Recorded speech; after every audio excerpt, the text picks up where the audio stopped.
ஆன்மீக அன்பர்கள் அனைவருக்கும் எனது பணிவான வணக்கம்.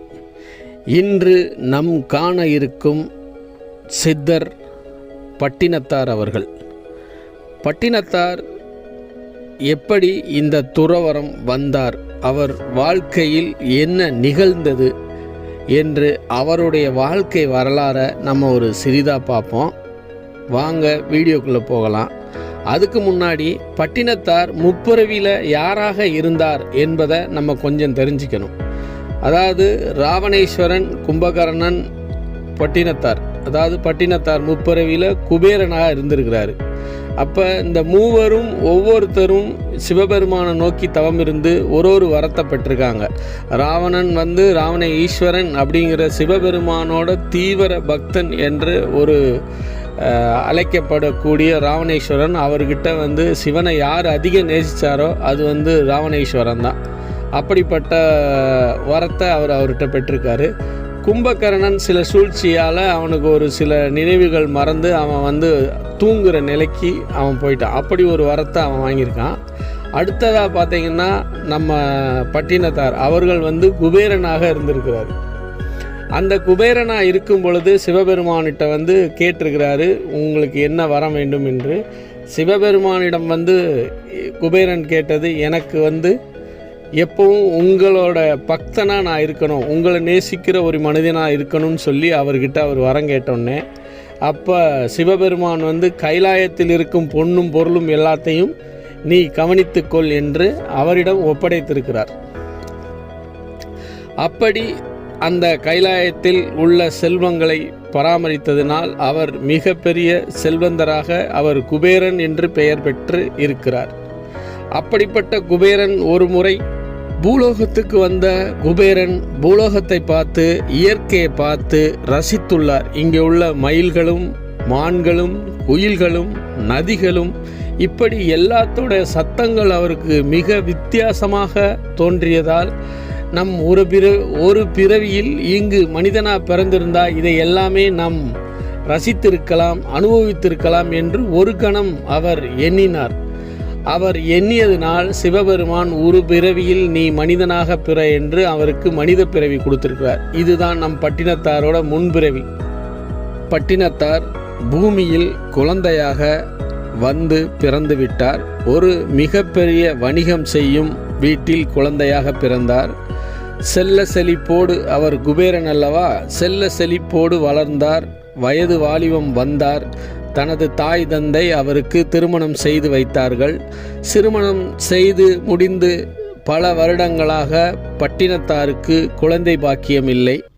சிவபெருமானிடம் தனது வேண்டுதலை வைத்தார்கள். எனக்கு ஒரு குழந்தை செல்வம் வேண்டும் இறைவா என்று சிவபெருமானை நோக்கி அவர் வேண்டினார். அப்பொழுது அதே சில பகுதிகளை சேர்ந்த ஒரு தம்பதியினர் மிக கடினமான உழைப்பு இருந்தும் தனது நிலை மாறவில்லை, நான் வறுமையில் இருக்கிறேனே இறைவா, என்னை இந்த வறுமையில் இருந்து காப்பாற்றுங்களே என்று அவர் சிவபெருமானிடம் வேண்டுதலை வைத்தார். அன்று இரவே சிவபெருமான் அவர் கனவில் தோன்றி, நான் ஒரு குழந்தையாக அவதரித்து ஒரு குளக்கரை அருகில் இருப்பேன், நீங்கள் அந்த குழந்தையை கையில் எடுத்துக்கொள்ளுங்கள். குழந்தை வரம் வேண்டி ஒரு தம்பதிகள் அங்கு வருவார்கள். அவர்களிடம் நீ அந்த குழந்தையை கொடுத்துவிட்டு, அவர் குழந்தை எடைக்கு எடை பொன்னும் பொருளும் தருவார்கள், அதை வாங்கி கொண்டு நீங்கள் சந்தோஷமாக இருங்கள் என்று மறைந்து விட்டார். பட்டினத்தார் கனவில் வந்த சிவபெருமான், உனக்கு ஒரு அழகான குழந்தை பிறக்கும், அந்த குழந்தை இந்த பகுதியில் ஒரு குளக்கரை அருகில் ஒரு தம்பதிகள் வைத்திருப்பார்கள், அவரிடம் போய் அந்த குழந்தையை நீ பெற்றுக்கொண்டு அவர்களுக்கு தேவையான பொன்னோ பொருளோ கொடுத்துவிடு என்று சொல்லி கனவில் சொல்லி மறைந்து விடுவார். இவர்கள் அங்கு செல்வார்கள். அங்கு அந்த தம்பதியினர் குழந்தையோடு இருப்பார்கள். அப்பொழுது அந்த குழந்தையை பட்டினத்தாரிடம் கொடுத்துவிட்டு அதற்கு இடைக்கு எடை பொன்னும் பொருளும் பெற்றுக்கொள்வார்கள். இந்த குழந்தை மிக பெரிய அளவில் வளர்ந்தது. ஒரு வயது வந்தவுடன் தன் தந்தை செய்யும் வணிகத்தை, அதாவது பட்டினத்தார் கடல் கடந்து வணிகம் செய்யும் ஒரு குடும்பத்தில் பிறந்தவர்.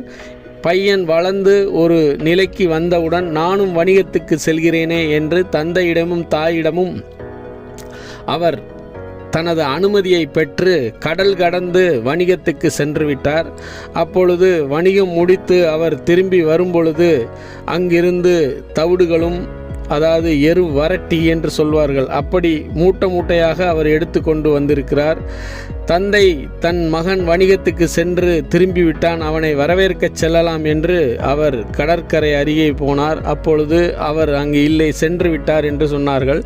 தங்களது பிள்ளை அங்கிருந்து வரட்டியை வாங்கி கொண்டு வந்து விட்டிருக்கிறது என்று அங்குள்ளவர்கள் சொல்லி சிரித்தார்கள். உடனடியாக அவர் அதை வீட்டுக்கு எடுத்து கொண்டு வந்து, ஏன் வணிகத்துக்கு சென்ற மகன் கொடுத்த பணம் எல்லாத்தையும் வீணடித்து விட்டானே என்று சொல்லி கோபத்தில் அவர் கொண்டு வந்த வரட்டியை கீழே தூக்கி எறிந்தார்.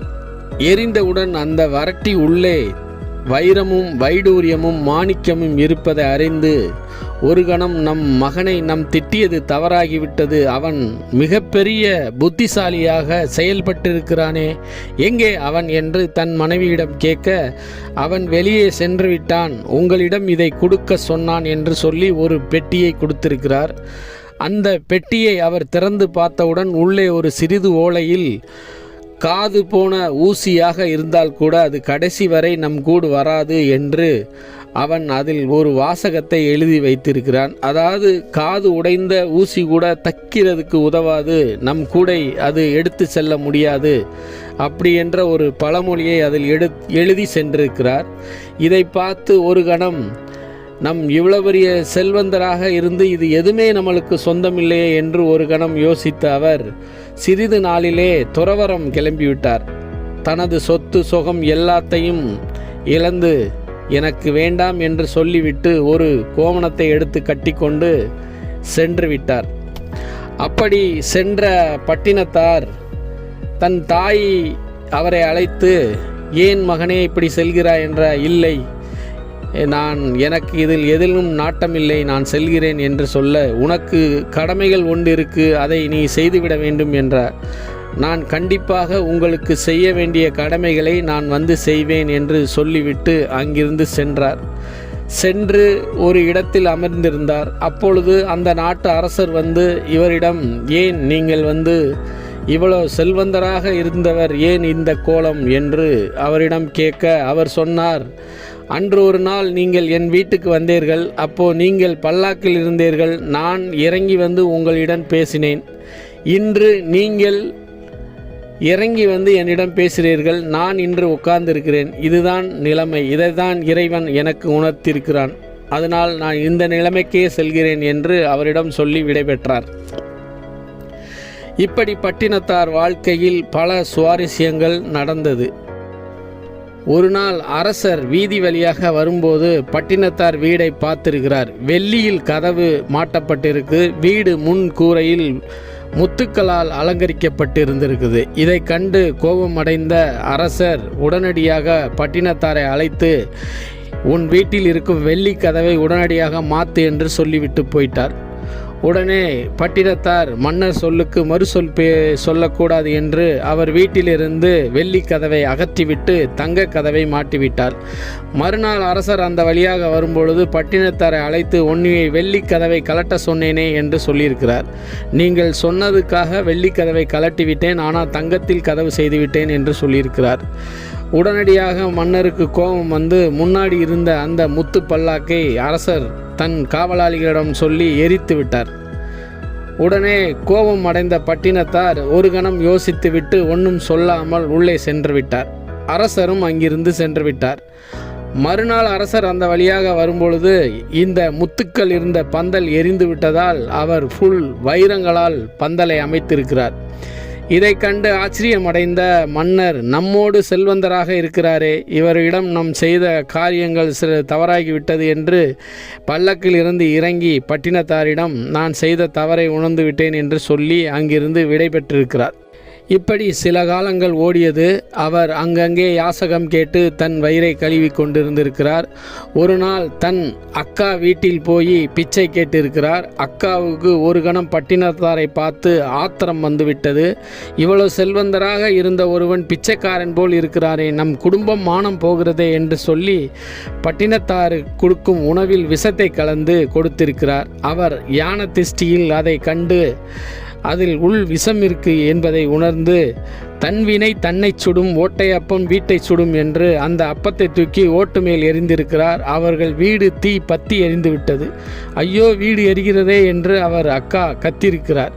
ஐயோ, நான் தெரியாமல் செய்துவிட்டேன் தவறு, என்னை மன்னித்து விடு, நான் செய்த தவறை உணர்ந்து விட்டேன் என்று பட்டினத்தாரிடம் அக்கா மன்னிப்பு கேட்டவுடன் உடனடியாக அந்த வீட்டில் எரிந்த நெருப்பு அணைந்து விட்டது. இப்படி பல சுவாரஸ்யங்களையும் பல சித்து வேலைகளையும் செய்து உள்ளவர் பட்டினத்தார்.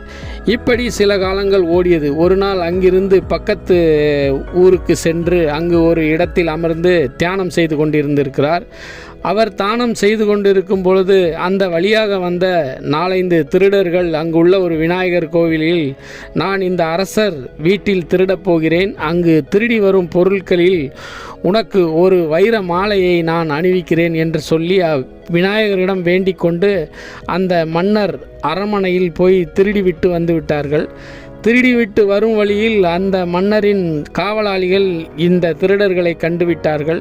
உடனே அவர்கள் இவரை திரட்டி வரும் பொழுது காவலாளி வேண்டியது போல், நான் விநாயகருக்கு மாலை தருகிறேன் என்று வேண்டினேன், அதில் எப்பொழுதும் பின்வாங்கக்கூடாது என்று கையில் இருந்த ஒரு வைர மாலையை தூக்கி விநாயகர் மீது வீசியிருக்கிறான். விநாயகர் மீது வீசப்பட்ட மாலை பட்டினத்தார் கழுத்தில் வந்து விழுந்து விட்டது. உடனடியாக அந்த காவலாளிகள் வந்து பட்டினத்தார் தான் திருடர் என்று ஒரு கணம் யோசித்து இவரை அரச சபைக்கு கொண்டு போய், இவர்தான் மாலையை திருடி இருக்கிறார், இவர்கிட்ட தான் இருக்கிறது என்று சொல்லவும், அவர் அந்த அரசர் ஒரு கணம் கூட யோசிக்காமல் இந்த திருடனை கழுமரத்தில் ஏத்துங்கள் என்று சொல்லியிருக்கிறார். உடனடியாக பட்டினத்தார் சிவபெருமானை நோக்கி ஒரு பாடல் பாடியிருக்கிறார். அந்த கழுமரம் எரிந்து சாம்பலாகிவிட்டது. இதை அறிந்து வந்தவர் சிவபெருமானின் ஒரு பிறவியாக எண்ணி, நான் செய்த தவறை மன்னித்து விடுங்கள், இனி இந்த அரச சபை எனக்கு வேண்டாம், தங்களோடு சிஷியனாக என்னை சேர்த்து கொள்ளுங்கள் என்று அவர் பின்தொடர்ந்து அவர் எங்கெல்லாம் செல்கிறார்களோ அங்கேயே இந்த அரசரும் தன் சொத்து சுகத்தை எல்லாம் இழந்து பட்டினத்தார் பின் ஆண்டியாக சென்று விட்டார். இப்படி பல விஷயங்களை செய்தவர் பட்டினத்தார். காலங்கள் நாட்கள் கடந்து ஓடியது. தன் தாய்க்கு உடல்நிலை சரியில்லாமல் இறந்துவிட்டார் என்ற தகவல் இவருக்கு தன் ஞான திருஷ்டியால் கிடைத்தது. அவர் உறவினர்கள் தன் தாயை வந்து சிறை மூட்டுவதற்காக விரவுகளை அடுக்கி அவர்களுக்கு தீயை வைப்பதற்கு தயாராகிவிட்டார்கள். அப்பொழுது பட்டினத்தார் அங்கு வந்து அந்த விரவுகளெல்லாம் அகற்றிவிட்டு வாழ மரத்தில் உள்ள பச்சை மட்டைகளில் தன் தாயை வைத்து சிவபெருமானை நோக்கி பாடல் பாடியிருக்கிறார். அப்போது அந்த பச்சை மட்டை பற்றி எரிந்து விட்டது. இப்படி சில காலங்கள் ஓடியது. ஒரு காலகட்டங்களில் பட்டினத்தார் சிவபெருமானிடம் வந்து எனக்கு மோட்சம் கொடுங்கள் என்று கேட்டு, சிவபெருமான் என்று ஒரு முனி கரும்பு இனிக்கிறதோ அன்று உனக்கு மோட்சம் என்று சொல்லிவிட்டார். தன் சிஷியன் அவரும் ஒரு கோவிலில் அமர்ந்திருக்கும் பொழுது சிவபெருமான் சிஷியனுக்கு காட்சி கொடுத்து அவருக்கு மோட்சம் கொடுத்து விட்டார். அப்பொழுது சிவபெருமான் எனக்கு எப்பொழுது மோட்சம் என்று கேட்கும் பொழுது, உனக்கு வரும் சில நாள் பொறுத்திரு என்று சொல்லிவிட்டார். இங்கு அமர்ந்து இந்த கடற்கரை ஓரமாக அமர்ந்து சிவபெருமானை நோக்கி தவம் புரிந்து கொண்டிருந்தார். அப்பொழுது அந்த முனி கரும்பு இனிக்கத் தொடங்கியது. உடனே சிவபெருமான் நம்மளுக்கு முத்தி கொடுத்து விட்டார் என்று இவர் அங்கு சில குழந்தைகளிடம் விளையாடி கொண்டிருந்திருக்கிறார். அப்போது ஒரு கூடையில் தன்னை வைத்து மூடுங்கள், நான் வேறொரு இடத்திலிருந்து வருகிறேன் என்று சொல்லி அந்த குழந்தைகளிடம் இருந்து விளையாடி கொண்டு அந்த கூடைக்குள் இருந்து இந்த குழந்தைகள் அவர் வருவதை காண்பார்கள். அவர் வேறொரு இடத்தில் இருந்து வருவார். இப்படி ஒரு 5-6 முறை விளையாடி கொண்டிருக்கும் பொழுது ஒரு சமயம் அந்த கூடைக்குள் எதுவுமே இல்லை. கூடையை அந்த குழந்தைகள் திறந்து பார்க்கும் பொழுது அந்த கூடைக்குள் ஒரு சிவலிங்கம் இருந்திருக்கிறது. பகுதி கடற்கரை ஓரமாக அவர் ஜீவசமாதி ஆகியிருக்கிறார். அவர் ஜீவசமாதியாகிய நாட்களை இன்று வரை வருடம் கொண்டாடி கொண்டிருக்கிறார்கள். மக்கள் தியானம் செய்கிறார்கள். பட்டினத்தார் பலருக்கு காட்சி கொடுத்திருக்கிறார். பலர் பட்டினத்தாரால் நன்மை அடைந்திருக்கிறார்கள். இப்படி பல சுவாரஸ்யங்களை செய்தவர் பட்டினத்தார். இந்த பதிவு பிடிச்சிருந்துச்சுன்னா மறக்காமல் எல்லோரும் நம்ம சேனலை சப்ஸ்கிரைப் பண்ணி லைக் பண்ணி ஷேர் பண்ணுங்கள். அடுத்து ஒரு நல்ல தகவலோடு உங்களை சந்திக்கிறேன். நன்றி, வணக்கம்.